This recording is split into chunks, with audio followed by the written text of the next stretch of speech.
ny mofinaina isan'andro atolotry ny mpitandrina rakotina valina maoly.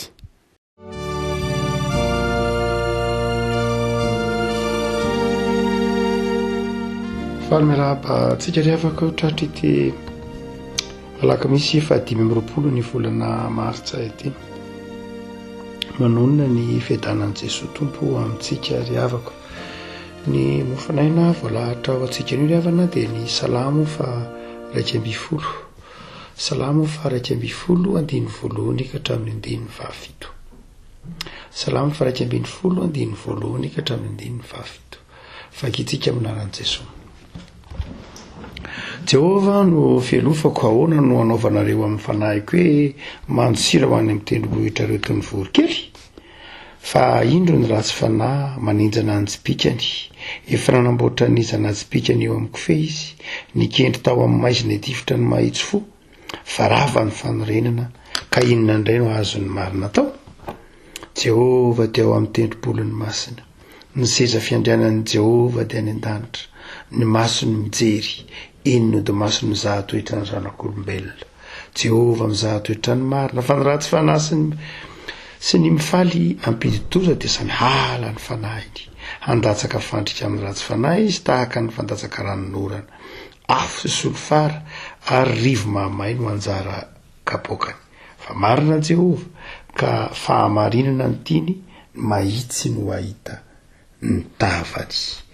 Ray maso no manamasinana amin'ny fahamarinana, fa ny teninao ny fahamarinana. Amen. Ny andininy fa efatra ry havako, tapany faharoa na fahatelo, ny mason'i Jehovah mijery. Eny ny ody mason'i Jehovah mizaha toetra ny zanak'olombelona. Ny mason'i Jehovah, ny mason'ny Tompo, maso mijery, mandinika.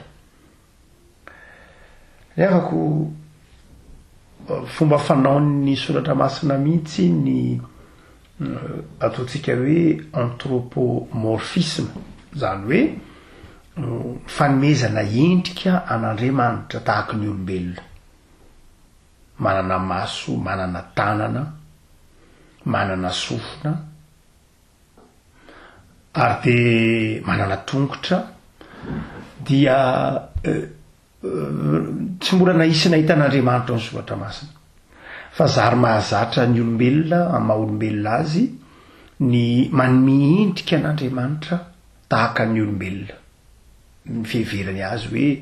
mijery mamakafaka, miaino sy ny sisa rehetra, zay tsy diso, fa fomba fijery efa nahazatra hatrany amin'ny testamenta taloha io, ary hitantsika mihitsy aza fa Andriamanitra dia naka endrika olombelona. Hitantsika eo amin'ny bokin'ny Genesis manontolo zany, fa Andriamanitra dia naka endrika olombelona. Ary dia satria naka endrika olombelona Andriamanitra, dia manana maso izy zany, manana tanana izy zany, dia mijery izy zany. Manao zany fijerin'Andriamanitra zany, raha mijery izao tontolo izao Andriamanitra, raha mijery ny olombelona Andriamanitra, no mpanao Salamo hoe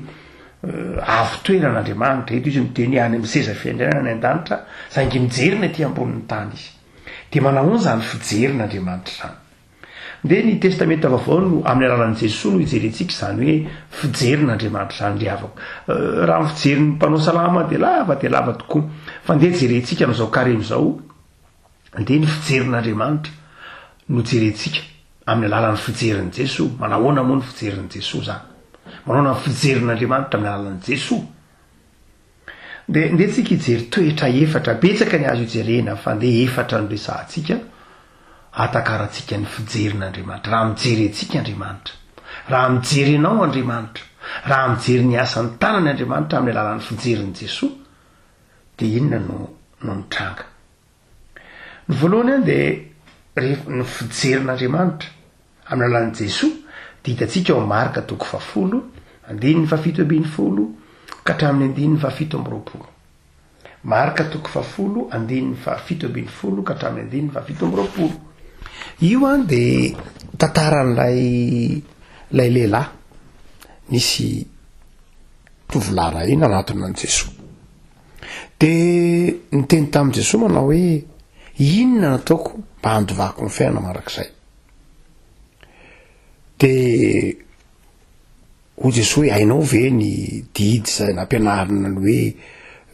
tiavany rainao momba ny didy folo fampianarana momba ny didin'andriamanitra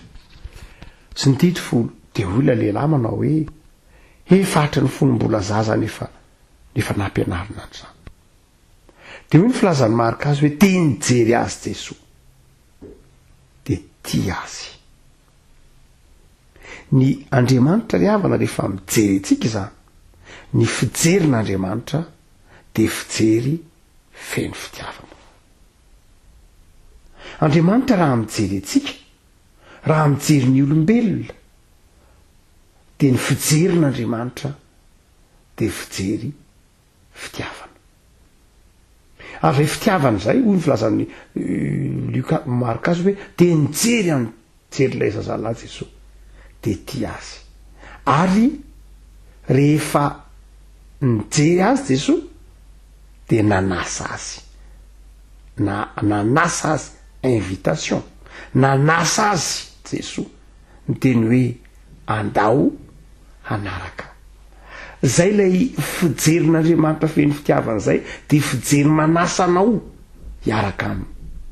fijery manasa anao hiaraka aminy andao ianao anaraka andao hiaraka amiko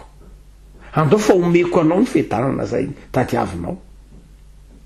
tsika manao hoe Andriamanitra ny fijerin'Andriamanitra zay teneny ny salama eto hoe Andriamanitra de mijery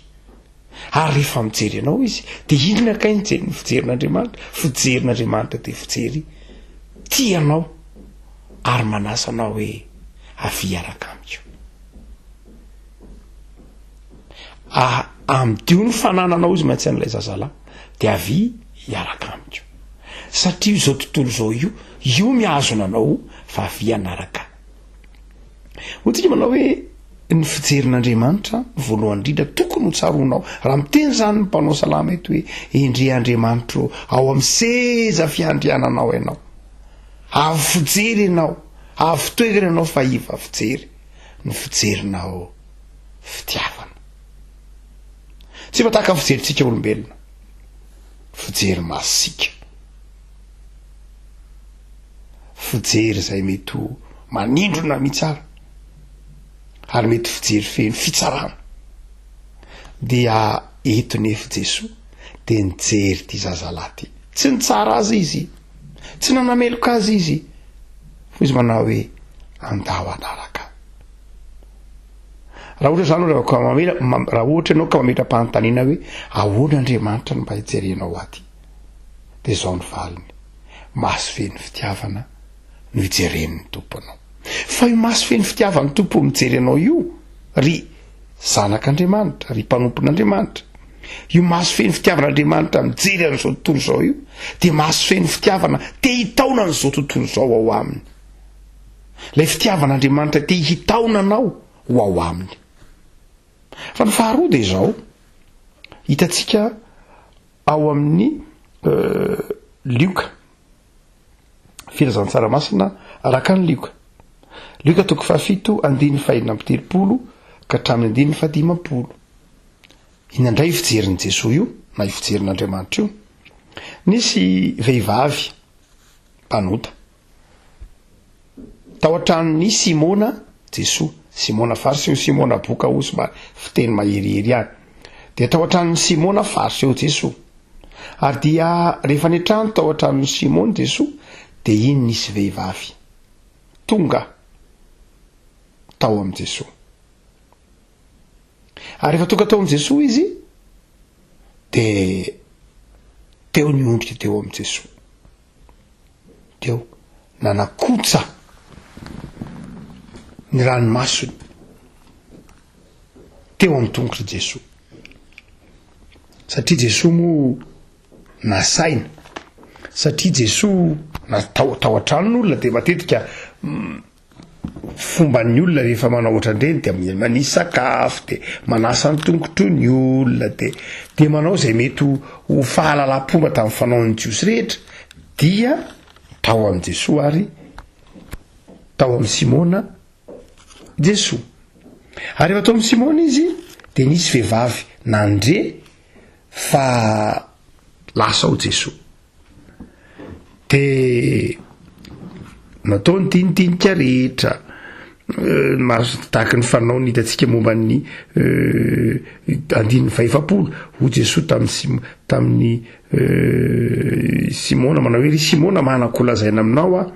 de ho Jesosy olay ho Simona hoe lazao ary de io momba n'ilay vehivavy satria ilay vehivavy dia nanakotsa ny ranomasony sy namoaka tamin'ny volondohany ny tongotry Jesosy dia io zany Simona rehefa nijery n'ity vehivavy ty de nitsara lay vehivavy izy nanao anakapo andiny fa sy vebitelopolo nanao anakapo raha mpaminany Jesosy teo nahalala i vehivavy io nanindry azy sy ny toetrany fampanoty io zany hoe io le vehivavy tonga ohatra lay vehivavy mpanota mpijangajanga raha tsy fitondratena nizakazaka niditra tao antranony Simona de nanasa ny tongotry Jesosy de io Simona fa avy ny fijeriny Simona lay vehivavy de tonga de fa maso feny fitsarana inona koa ny ataon'ity vehivavy teto amin'ny Jesosy vehivavy mpanotito vehivavy ratsy fitondratena zay ny mason'ny Simona fa ny mason'ny Jesosy zay azay ny natonga azy ny teny tamin'ny Simona tamin'ny dinidinika hoe manakola zay nanao azy Simona mampatsiaro ny tenin'ilay mpanoratra frantsay anankiray antsoina hoe Saint-Exupéry izy manao hoe maso tena mahita ny marina de ny maso mijery amin'ny fo ny fijery ny fo ho Saint-Exupéry ny tena marina fa tsy ny fijery ivelany ary de ny mason'Andriamanitra de zay efa tenenin'ny testamenta taloha zay manao hoe mandinika ny vo sy ny fo Andriamanitra ary hitany ny fijeriny nyity vehivavy ty de maso ny fahasoavana rehefa mijery ity vehivavy tao an-tranon'ny Simona boky ty Jesosy de zao maso nangoraka ity vehivavy ty maso ny fangorahana maso ny fahasoavana rehefa malala Andriamanitra mijery izao tontolo zao de mijery izao tontolo zao amin'ny fangorahana mijery ny fahotany zao tontolo zao Andriamanitra zay hitany tsy miafina aminy zany fa noho ny amin'ny Jesosy Kristy tompo zay teo amin'ny hazo fijaliana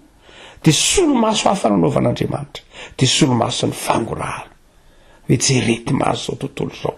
potehin'ny olombelona potehin'ny fahotan'ny olombelona potehin'ny ditran'ny olombelona de mangoraka Andriamanitra ny mason'Andriamanitra mitsika miresaka zao de maso tsy mitsara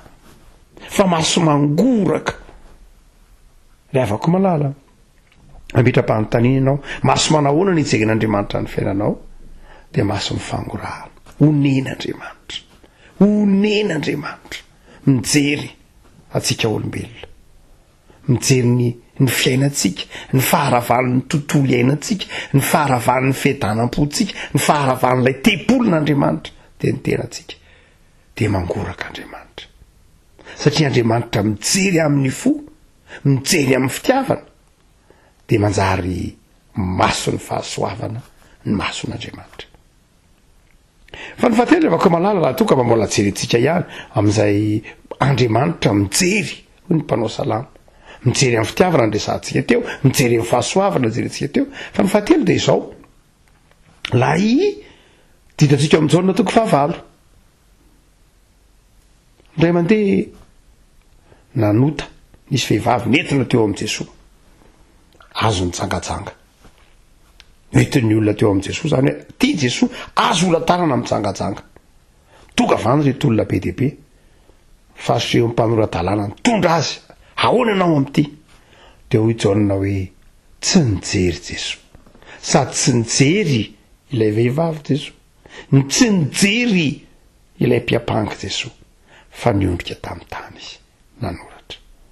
ny mason'ny Jesosy tsy mba mijery ny mpiapanga tsy nijery ilay mpiapanga akory Jesosy tsy nanompo maso akory Jesosy hoe izy reo miapanga reo fa niondrika tamin'ny tany Jesosy nanoratra hoy Jaona ny mason'ny Jesosy tsy any amin'izay mpiapanga ny mason'ny Jesosy tsy any amin'ny ratsy fanahy ny mason'ny Jesosy tsy any amin'ny mpanaratsy ny mason'i jesosy tsy any am'izay mpitsara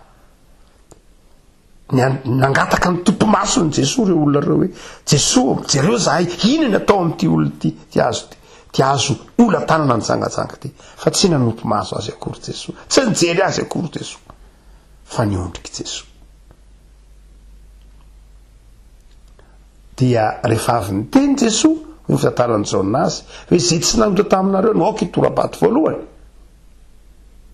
dia lasa izy ireo satria samy ratsiary ny tena ny ho mpanota avokoa dia nitrakina jesosy nijery andra vehivavy zay mason'ny jesosy zay mason'ny famelan-keloka lay vehivavy zay tratra ny jangajanga dia nanompo mason'ny jesosy nijery azy rehefa avy eo dia niteny manao hoe za koa tsy manameloka anao am'izao sisa izao aza manao taitso ny mason'andriamanitra very avako tsy mijery ny mpiapanka fa mason'andriamanitra kosa manompo maso am'izay rehetra mila famelan-keloka ny mason'andriamanitra maso mamela heloka ny mason'andriamanitra maso manonona ny fijerin'andriamanitra manonona famelan-keloka raha mijery izao tontolo zao izy mijery mifanatrika am'izao tontolo zao te hamela heloka petsaka nefa pepanga ny fiainan'ny mpanompon'andriamanitra amin'ny fiainan'ny fiangonana fiainanao eo anivony fa tsy any ny mason'ny jesosy tsy miaina an'izany jesosy zava-dehibe amin'i jesosy zany no zava-dehibe amin'i jesosy dia zao te hijery ianao izy ka hiteny hoe aza manota tsony am'izao sisa izao aza manota itsony maso ty mitsara maso mamela heloka maso mifanatrika te hifanatrika am'izao tontolo zao izy lay jesosy nifanatrika tamin'ilay vehivavy dia hoe za koa miteny marina aminao nijery lay vehivavy izy fa tsy mitsara anao a fa te hamela anao am'y sisa za manota itsony zay ry avako ny mason'andriamanitra raha mijery anao izy a raha mijery antsika izy dia te hifanatrika amintsika ary te hiteny manao hoe aza manota tsony anaka aza manao an'izany tsony ianao tsy manameloka anao a fa aza manota tsony ianao fijery te hamela heloka fa ny farany avako malala dia ny tantaran' jesosy petera ao amin'ny Lioka toko 2:20 andiny faraikambenimpolo Lioka toko 2:20 andiny faraikambenimpolo petera dia nanao voady tamin'i jesosy manao hoe jesosy za dia na hivadika aminao daholo any olona rehetra dia za tsy hivadika aminao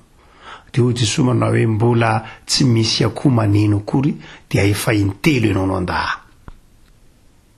dia janona tao ny resaka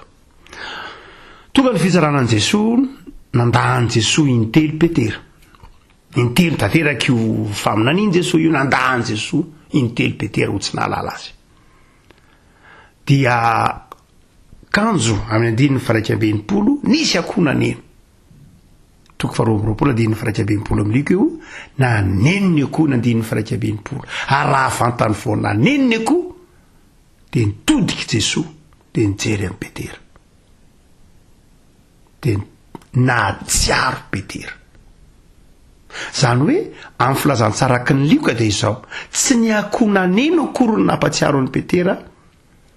ny fahotana sy ny fivadiany tamin'i jesosy tsy lay akoho naneno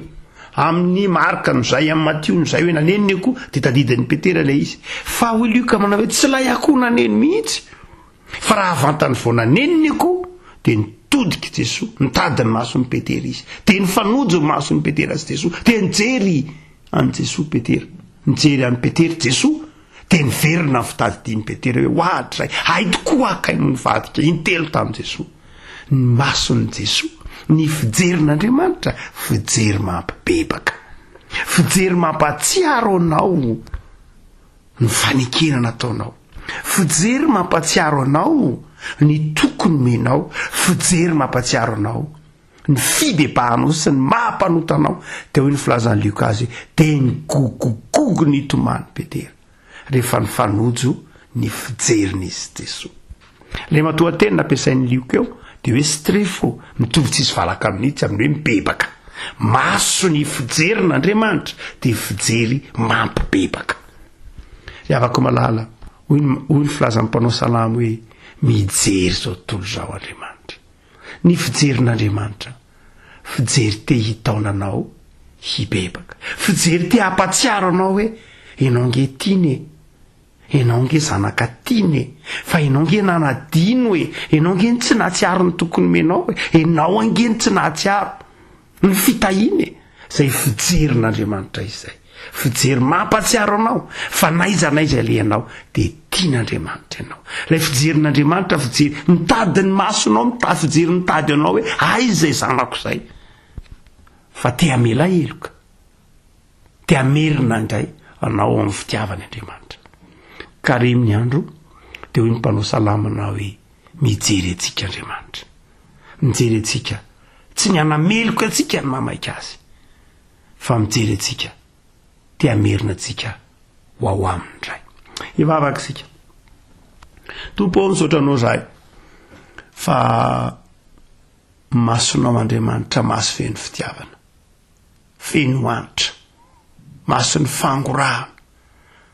maso te hamela heloka anay,